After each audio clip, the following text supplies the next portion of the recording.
Aksa'nın İbrahim Camisi gibi Müslümanlar ile Yahudiler arasında bölünmesi için kamuoyu hazırlamaktadır.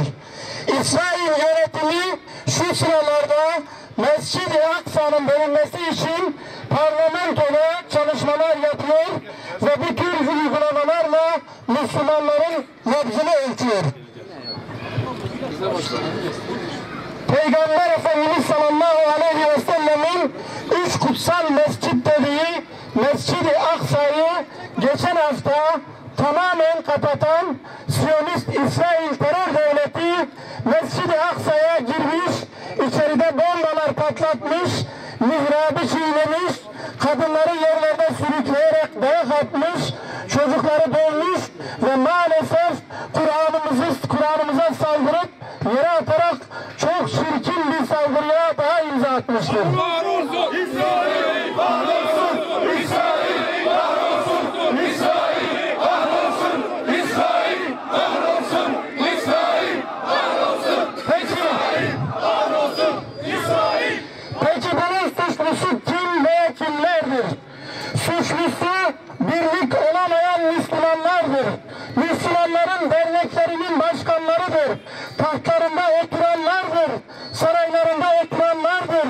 Paraya para demeyenlerdir. Halen İsrail konsolosluğunu gönderemeyenlerdir. Suçlusu cemaatlerdir, STK'lardır. Bir araya gelemeyen İslam devletlerinin liderleridir. Ey Müslümanlar, Müslüman liderler, yataklarınızda kalkın, koltuklarınızdan kalkın ve harekete geçin. Bakın neler değişir. Bakın Mescid-i Aksa nasıl kurtulur. Kendinize gelin, silkelenin ve İslam birliğini kurun.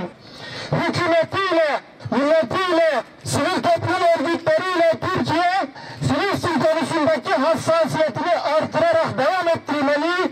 İlk kıblemiz Mescid-i Aksa'ya yönelik Siyonist işgalinin sona ermesi ve tekrarlanmaması için bölgedeki dinamiklerin ortak bir tepki vermesini sağlayacak insani, siyasi ve diplomatik girişimlerde bulunmalıdırlar. Bir hafta önce gelen İsrail konsolosu derhal ama derhal sınır dışı edilmeli ve İsrail'le gerek resmi gerek gayri resmi tüm ilişkiler ivedilikle sonlandırılmalıdır ve İsrail malları boykot edilmelidir. Kahrolsun İsrail! Kahrolsun İsrail! Euzubillahimineşşeytanirracim. Bismillahirrahmanirrahim. Elhamdülillahi Rabbil alemin.